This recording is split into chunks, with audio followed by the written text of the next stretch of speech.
Olá pessoal, depois de muito tempo sem gravar vídeo dessa série, hoje eu resolvi finalmente subir mais um vídeo, que é o sétimo vídeo aí para integrar a nossa série das origens do pensamento grego, a análise da obra do Vernan, a respeito das origens da civilização grega enquanto civilização que se consagrou é, no pensamento ocidental, na filosofia, no pensamento racional. E depois de muito tempo eu já sendo muito cobrado pelas pessoas, eu tomei vergonha na cara para resolver gravar os dois últimos vídeos que faltam. Esse sétimo vídeo ele tem um título do capítulo, né? Que são as cosmogonias e mitos da soberania. A gente vem do sexto capítulo, que fala a respeito do cosmos, da origem do cosmos humano, que traz aí importantes apontamentos acerca da sofrosine e demais argumentos da filosofia do pensamento grego.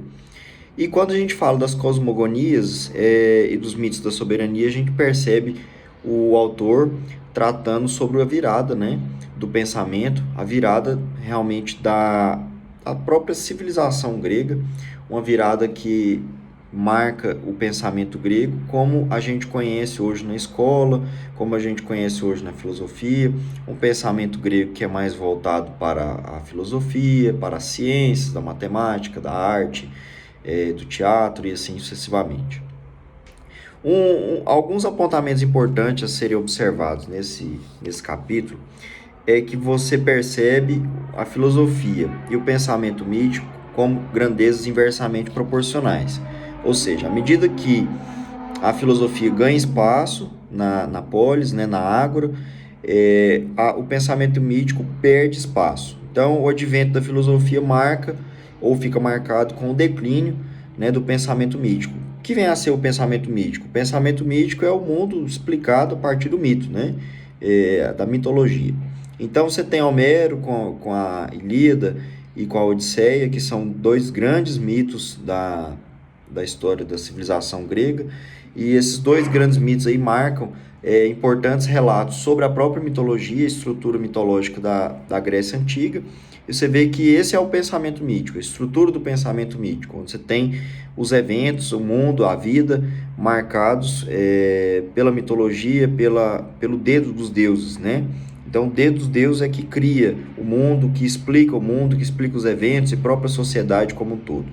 Pois bem, ao longo da história da Grécia Antiga e também dos capítulos que nós analisamos aqui, você vê que o pensamento grego ele fica marcado em três eventos. O primeiro evento, você vê das potências primordiais, né? Então, o mundo é explicado, os eventos, os fenômenos, os acontecimentos são explicados a partir das potências primordiais. Um exemplo dessa potência primordial como explicação da vida é a pintura rupestre, né?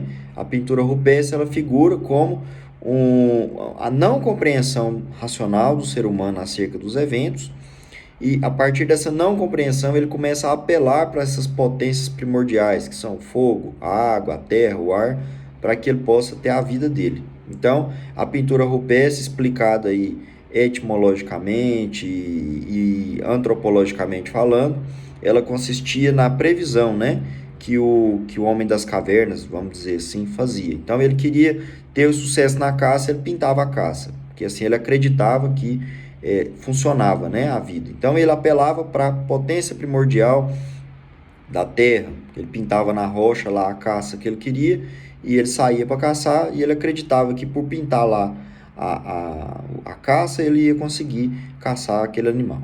Então, eu tinha esse apelo, né, às potências primordiais para que ele conseguisse sucesso na sua vida. A explicação da vida inteira, dos eventos do mundo, acontecia dessa forma. Com o passar do tempo, você vê o advento do mito. Isso na sociedade grega falando e também nas outras. Até no próprio capítulo 7 a gente vê a questão das histórias emprestadas. Na civilização dos babilônios, dos sírio-fenícios e assim sucessivamente, o mundo e o universo são explicados de forma muito semelhantes, né? Sempre com a figura central de um soberano, um deus ou deuses, que estariam ali para explicar a existência humana. Então, deixa de ser a potência primordial nesse segundo momento para passar a ser um sobrenatural. E para explicar o sobrenatural, eu tenho os mitos. né? Eu tenho os mitos. Então, choveu muito porque Poseidon, que é das águas, dos mares, né? Mandou muita água. Teve uma enchente porque Poseidon mandou água. Teve muito raio porque Zeus estava com raiva. E assim sucessivamente. Então, o passar do tempo mostra a organização da explicação do mundo pelo sobrenatural. Essa explicação do mundo pelo sobrenatural, ela tem uma influência política também, porque eu tenho ao longo da obra também a figura do Anax, né, que nós já falamos ali no vídeo 5, no quinto vídeo. Tem o Basileus também, que está ali no vídeo quinto também, que é a figura central do rei, e assim sucessivamente. Então, essa figura sobrenatural, mitológica de Deus ou de deuses, ela também encontra um espelho na Terra com o rei, né, com o Basileus, com o Anax, e assim sucessivamente. Então a sociedade ela se espelha, né, nesse modelo mitológico para poder se reproduzir no ponto de vista social e político. Com o advento da sociedade grega, ele deixa de ser o mito, a explicação da vida, para que se torne a physis. Vocês vão ver esse termo aí nas anotações do Vernon, a questão da physis. Então, o que vem ser a physis? A physis é a origem da filosofia, né? Então, a explicação racional dos eventos. Por que é que tem a enchente? Enchente tem porque o rio não conseguiu escoar água, não é porque Deus está bravo. Por que tem um buraco, que abriu um buraco na terra? Abriu um buraco na terra porque teve um terremoto. E assim sucessivamente. Então, não tem mais a necessidade do sobrenatural para explicar os eventos. Fulano de tal morreu. Ele morreu porque Deus estava bravo com ele. Não, ele morreu porque ele infartou. Ele morreu porque ele caiu, porque ele machucou, enfim. Tem uma explicação racional para tudo. Então, esse é o momento em que deixa de haver a necessidade do sobrenatural para explicar os eventos, para explicar a vida, para explicar a experiência humana. Esse é o terceiro momento em que nós adentramos na fase das cosmogonias. E eu deixo de ter os mitos da soberania. Essa questão, na história grega, veio de chofre, né? Veio de instantâneo. E é chamado por Vernon e por outros historiadores como o milagre grego. Acontece que o Vernon explica e consegue enxergar essa explicação de outra forma dentro da história política e dentro da história social. Que conforme a gente veio falando acerca da origem do pensamento grego e assim da origem das cosmogonias, da origem da polis, o advento da ágora e assim sucessivamente, a gente vê que o rei, né, primeiro o Anax, depois o Basileus, ele vai perdendo a centralidade, o poder vai ficando cada vez mais diluído entre a sociedade, até que tem o advento da polis, onde não existe um poder centralizado, ele está dissolvido ali ao longo de toda a sociedade grega. Essa repercussão político-social que trouxe essa descentralização do poder tem o seu reflexo também na mitologia. Porque se a sociedade pode ser explicada com a descentralização e ela pode ocorrer com a descentralização do poder, ou seja, não tem mais um rei, acabou o soberano, então acabou também a figura maior divina, né? Acabou a figura maior da soberania, não existe mais essa figura. Então, partindo desse pressuposto, há também um rompimento com a mitologia. A mitologia que explicava a soberania, ou seja, o rei é escolhido por Deus, o rei é abençoado por Deus. E se ele é abençoado, escolhido por Deus, é o rei quem dá alimento, o rei quem faz chover, o rei quem dá a seca, o sol, a lua e assim sucessivamente.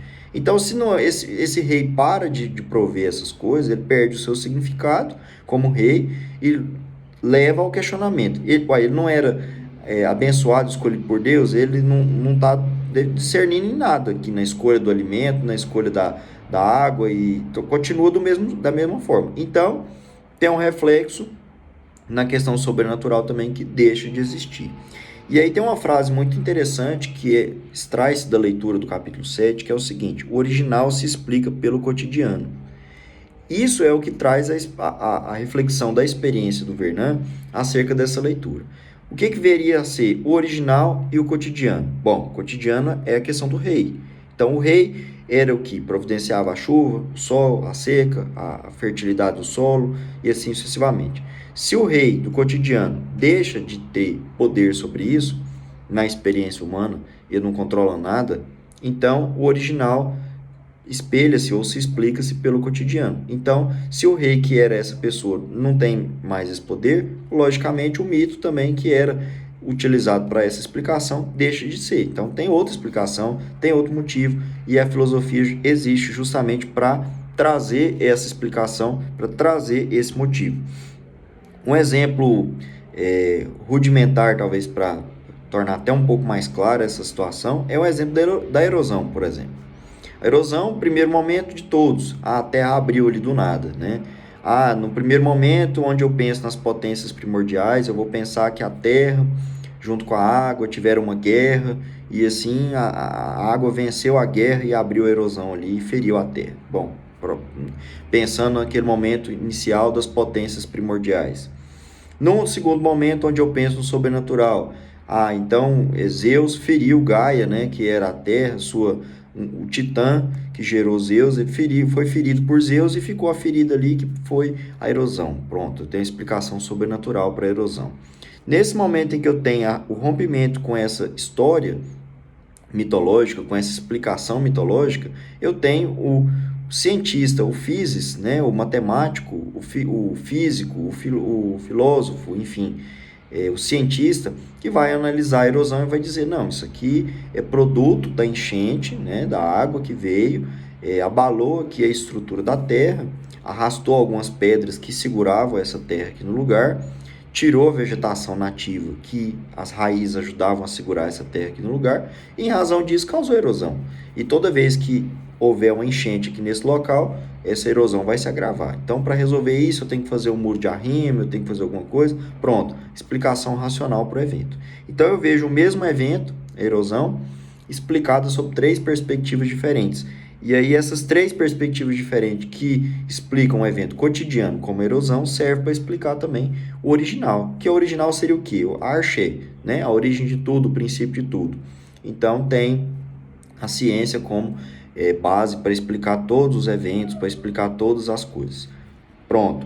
Resolvido isso, eu tenho as observações finais. O mito que explicava a origem da humanidade, o mito que explicava a experiência humana, perde o sentido, perde o significado, e assim também perde o mito da soberania, de que o Basileus, de que o Anax eram escolhidos, né, por Deus, escolhidos pelos deuses, nomeados e abençoados por eles.